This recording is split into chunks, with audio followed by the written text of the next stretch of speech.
He flew from Texas to Congo for his uncle's funeral. His cousin stood right beside him and refused. Same family, same funeral, same goodbye. One of them went home with memories. The other went home carrying one of the deadliest viruses on Earth. 8 days after landing back in the United States, Jamal Mbemba woke up with a fever.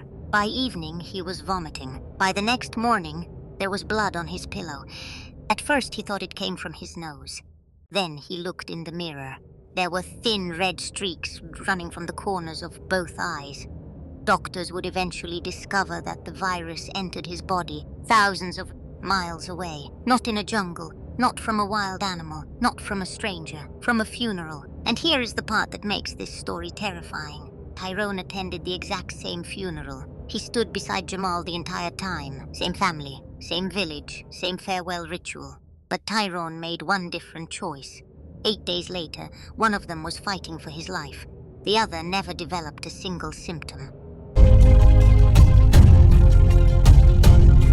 This is Hidden Pathogens? Jamal Mbemba was 34 years old and lived in Houston, Texas.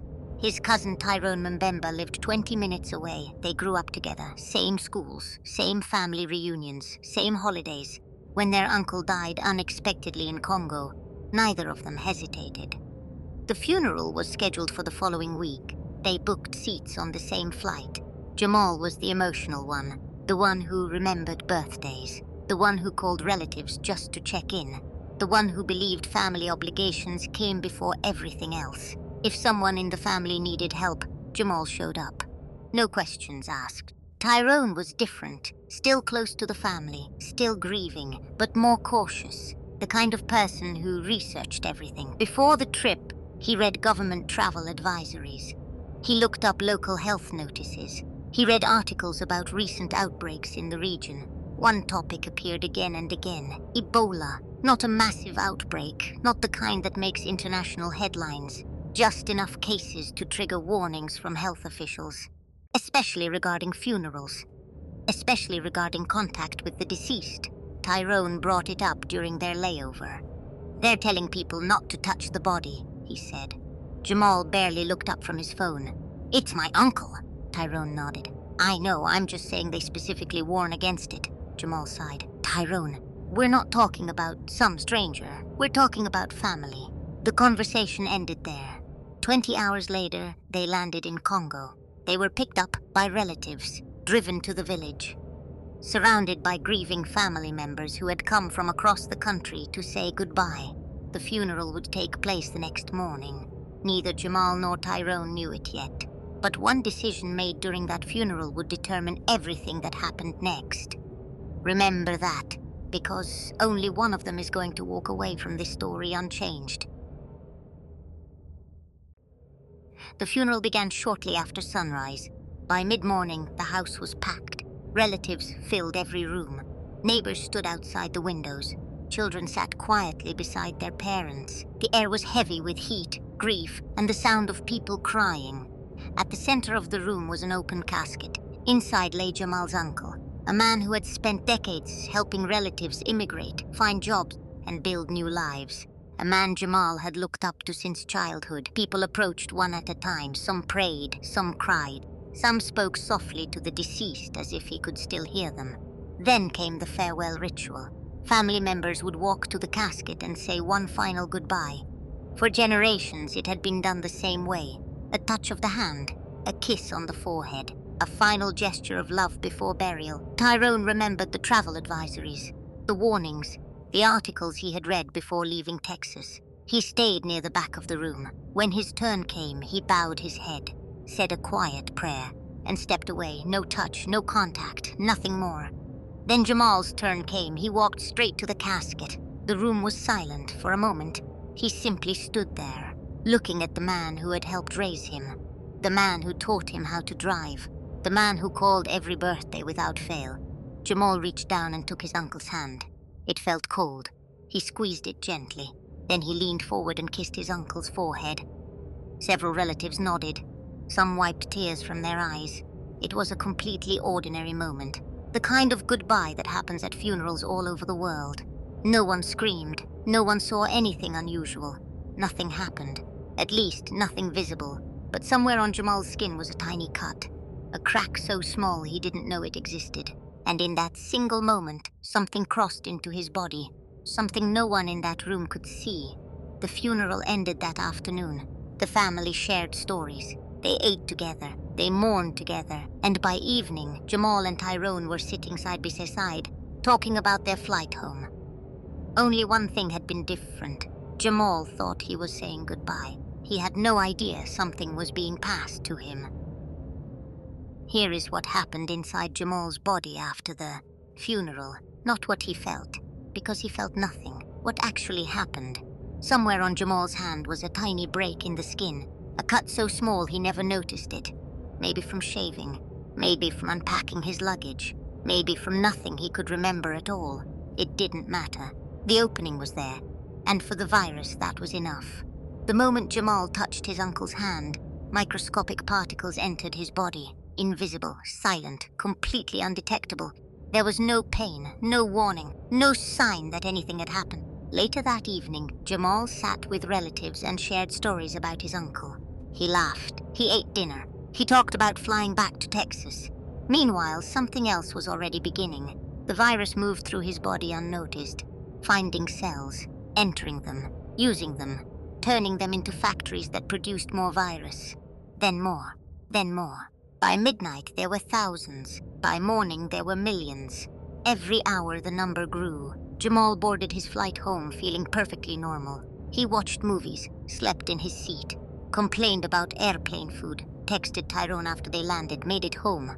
Tyrone replied a few minutes later, "Me too. Same flight."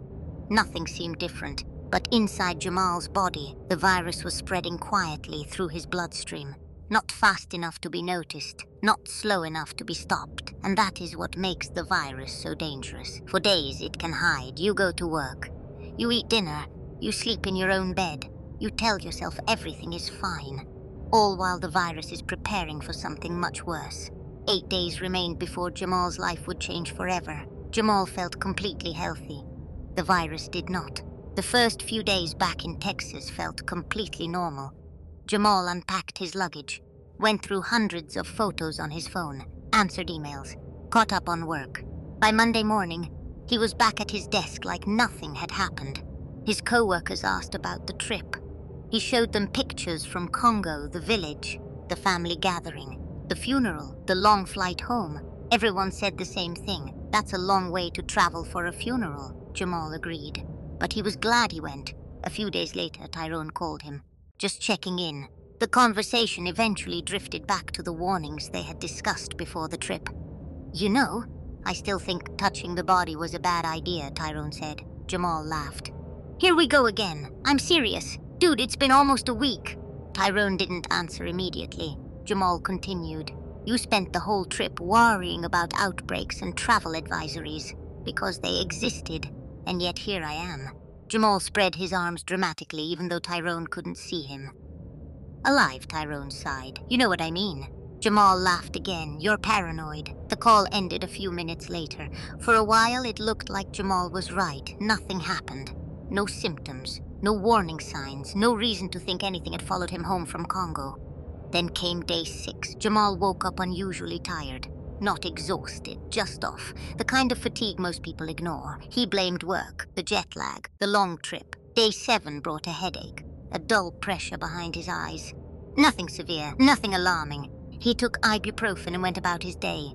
That evening, he felt cold despite the Texas heat. He checked his temperature, 99.8 degrees, barely a fever. He shrugged it off, probably a minor virus. Maybe something he picked up on the plane.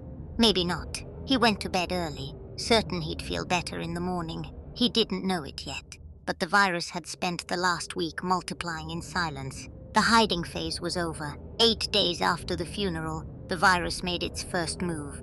Jamal woke up drenched in sweat. His sheets were soaked. His shirt clung to his skin. For a moment, he thought the air conditioning had failed. Then he tried to stand. The room tilted. His legs felt weak. His muscles ached. Every joint in his body hurt. He stumbled into the bathroom and checked his temperature, 103.1 degrees. The fever had arrived. Over the next few hours, things got worse, much worse. The headache that had nagged him for 2 days became unbearable. A deep pressure behind his eyes, like someone was tightening a vice around his skull.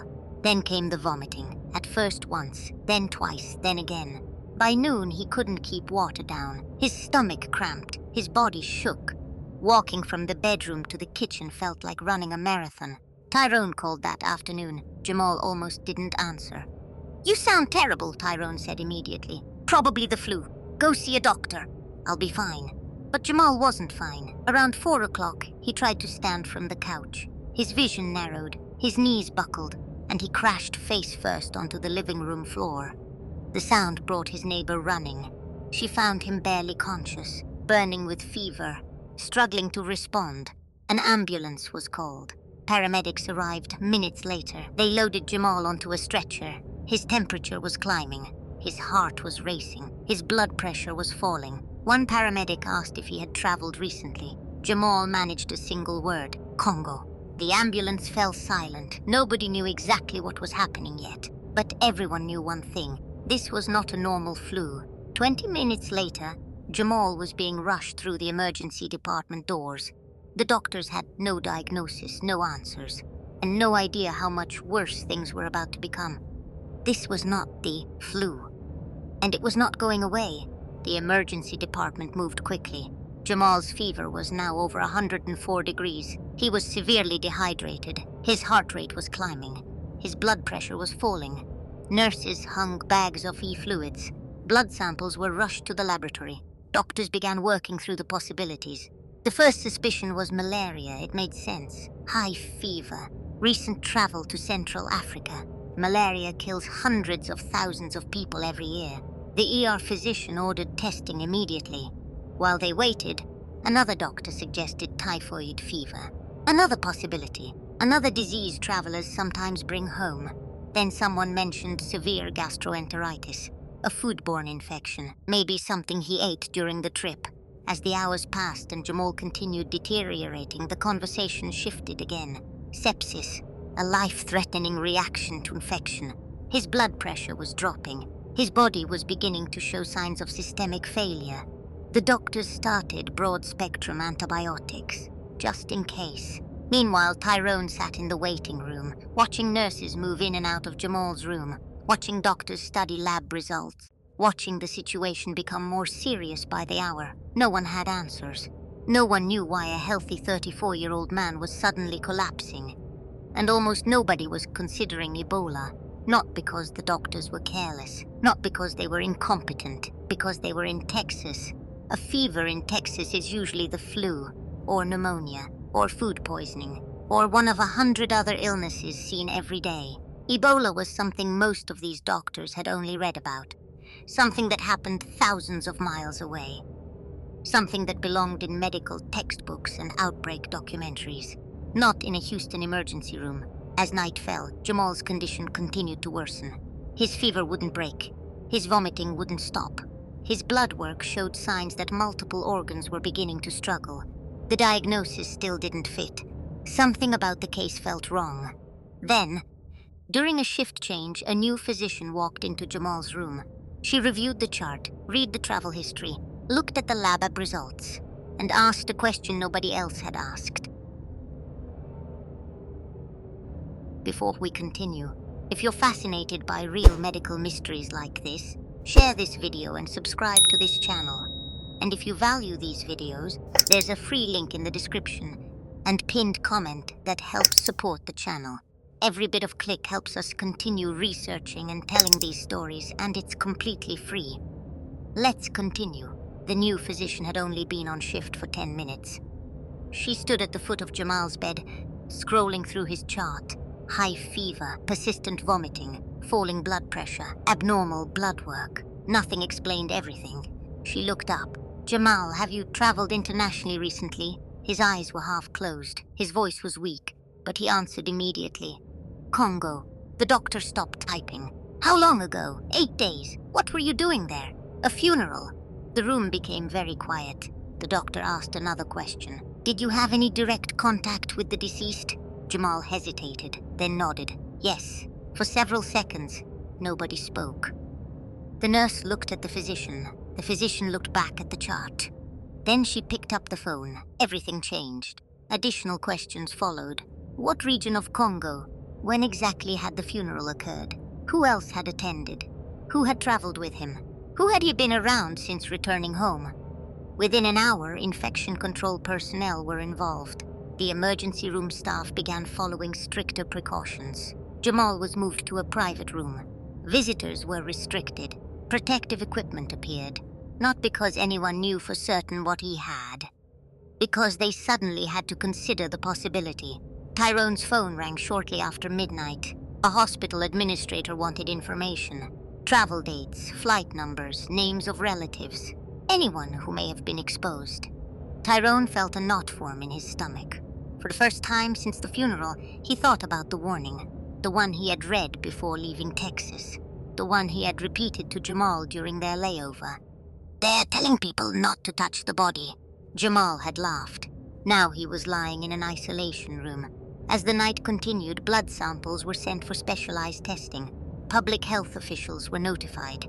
The hospital prepared for a diagnosis nobody wanted to make. Outside Jamal's room, conversations became quieter, more serious, more urgent, because if the doctors were right, this wasn't just about Jamal anymore. The doctors weren't afraid of what Jamal had, they were afraid of who else might have it. The test results would take time, but by now the doctors knew they had to prepare for the possibility that terrified hospitals around the world. Ebola. Most people think Ebola kills by making people bleed. That is not how the story begins. In fact, bleeding often comes much later. The real damage starts somewhere else. Here is what happens. The virus enters the body and immediately begins targeting cells that are supposed to protect you. Immune cells. The very cells designed to detect infections and stop them. Instead of destroying the virus, those cells become factories for it. The virus multiplies. Then it multiplies again. And again. Soon it is traveling through the bloodstream, reaching nearly every organ in the body. The liver, the kidneys, the spleen, the blood vessels themselves. As the infection spreads, the immune system launches a massive counterattack. Chemical signals flood the bloodstream. Inflammation explodes throughout the body. The temperature rises. Blood pressure falls. Organs begin struggling to do their jobs. Then the blood vessels start to fail. Healthy blood vessels are supposed to act like sealed pipes, keeping blood where it belongs. Inside the circulatory system, Ebola damages those barriers. Tiny leaks begin to form, fluid escapes, blood escapes. The body loses its ability to control where blood goes and where it stays. And this is the part you need to remember. Ebola does not kill you because you bleed. You bleed because the virus destroys the barriers that keep blood where it belongs. By the time bleeding appears, the damage has often been building for days, long before anyone can see it, long before the patient realizes how sick they really are. That is what was happening inside Jamal. The fever, the vomiting, the collapsing blood pressure. Those were not separate problems. They were warning signs. Evidence that the virus was moving through his body, damaging one system after another. And while the doctors waited for confirmation, Jamal's condition continued to deteriorate, because Ebola is not a disease that gives you much time. The test results arrived the following morning. The diagnosis everyone feared was confirmed: Ebola. Within hours, Jamal was transferred to a specialized isolation unit. The room looked different from any hospital room he had ever seen. There were no visitors at his bedside, no family sitting in the corner, no comforting hand on his shoulder. Just machines, monitors, alarms, and medical staff dressed head to toe in protective equipment. Every person who entered the room wore layers of protection: face shields, gloves, gowns, respirators. Each visit required a careful procedure. Each exit required another. One mistake could expose someone else. Jamal was awake for parts of it, sleeping through others. The fever continued.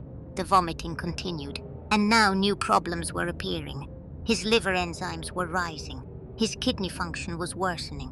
His blood pressure needed medication to keep it from crashing. Doctors monitored every organ around the clock, not because they could cure the damage, because they were trying to stay ahead of it. That is one of the terrifying realities of Ebola. There is no switch doctors can flip to make it stop. No instant cure, no miracle injection that reverses everything overnight. The treatment is often a race: fluids, oxygen, medications, constant monitoring. Support the body long enough and hope it can survive the assault. But every hour the virus remained active, more damage accumulated. Outside the isolation room, Tyrone watched through a glass window.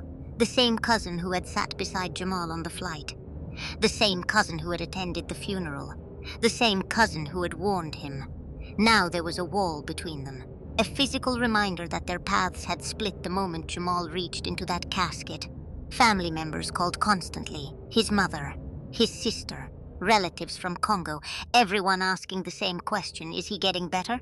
The truth was that nobody knew, because Ebola can change everything in a matter of hours. One moment a patient is talking. The next, an organ begins to fail.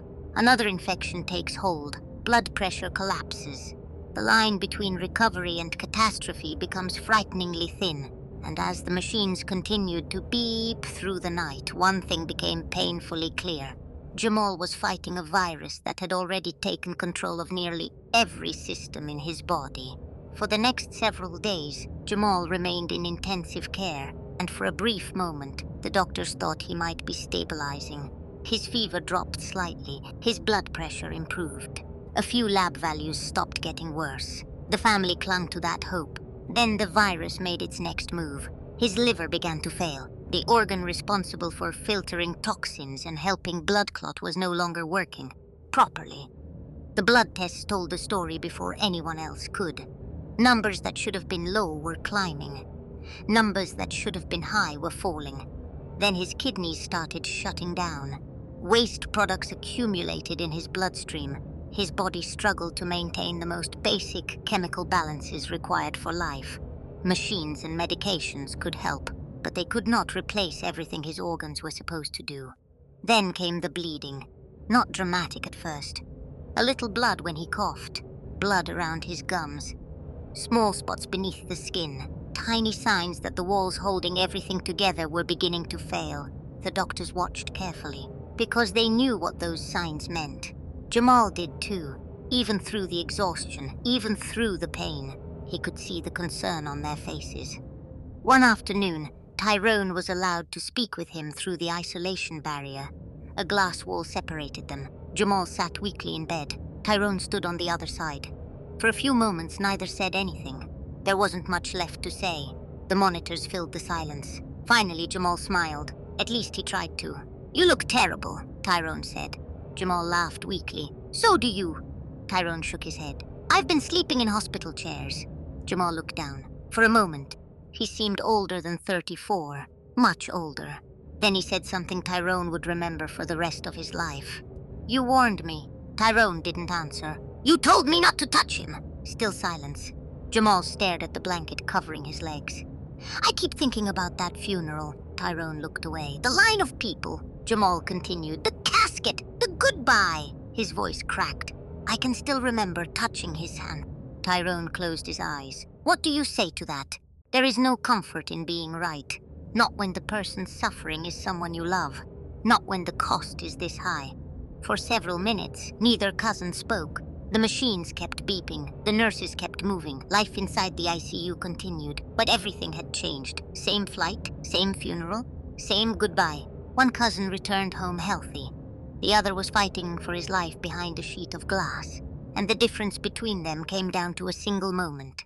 A hand reaching into a casket. A final act of love. Only one of them touched the body. By the second week in the ICU, the doctors had done everything they could. Every medication available, every supportive treatment, every intervention modern medicine could offer. But Ebola had already done too much damage.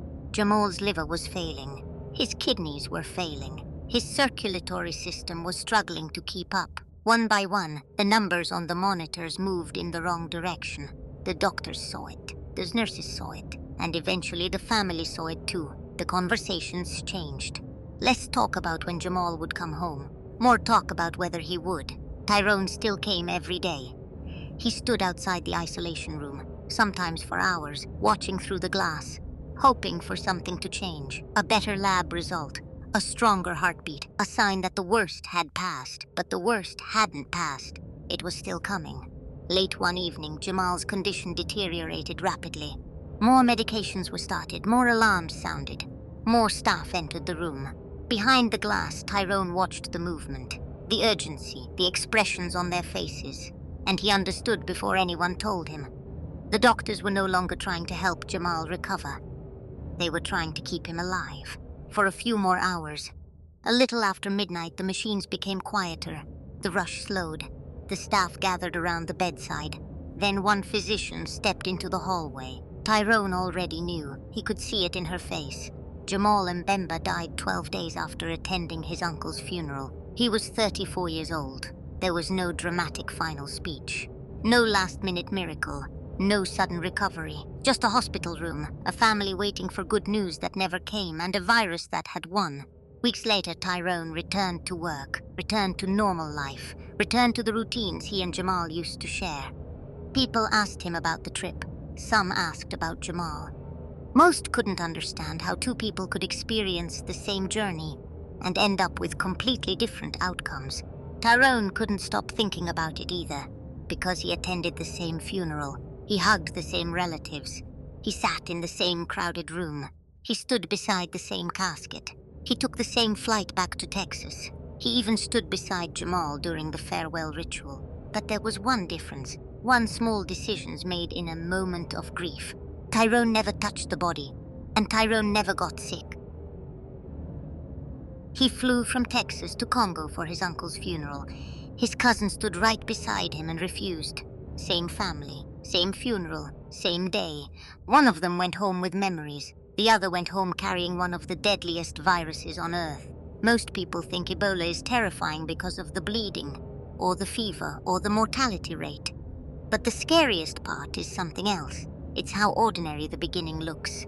You attend a funeral, you hug relatives, you share stories, you cry, you say goodbye, and then you go home. For days, nothing happens. You unpack your luggage, you return to work, you answer emails, you tell people about the trip.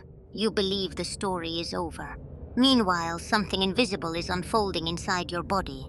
By the time the symptoms arrive, the virus may already be everywhere. That is why outbreaks spread. That is why health officials issue warnings.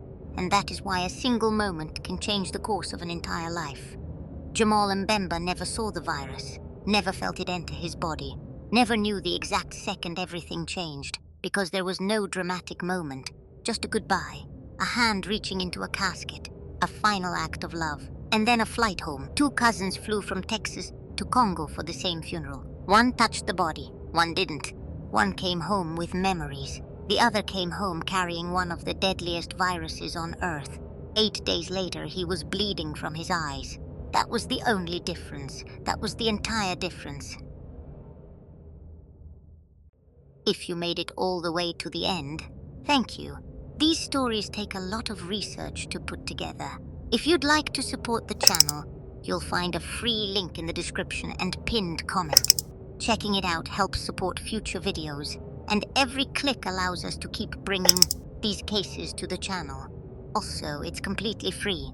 And if you learned something from this case, like, share and subscribe for more real medical stories. And if you chose not to subscribe, leave a comment and tell me what would make these videos better. I read far more comments than you might think. This is Hidden Pathogens. I'll see you in the next video. Good night.